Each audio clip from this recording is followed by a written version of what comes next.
အကယ်၍ဆုံးခဲ့ကြရင်ပေါ့မမညီမလေးကိုပြောပြရအောင်မယ်ချစ်ဆိုင်ပြီးချစ်ထားတဲ့မိန်းကလေးတွေကတိတ်လာကြအောင်ပေါ့မမတော့ချစ်ဆိုင်ပြီးလည်းမချစ်တတ်ပါဘူးညီမလေးကိုပဲချစ်တတ်တာအဲ့ဒီက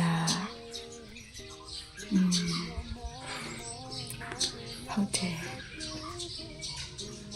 ချစ်ဆိုင်ပြီးနဲ့ကောင်မလေးကိုမမချစ်မိသွားတယ်သိလားအတိတ်ကိုပြန်စားဖို့ရရင်ကွယ်ပုံချသွားတဲ့မေတ္တာအစုဝေးဟာညီမလေးစီမာလို့ဓာတ်ရိုက်မပြောရင်တော့မမဘာသူ့ကိုရင်ညွှန်းနေတယ်လဲတီးလောက်မယ်မလား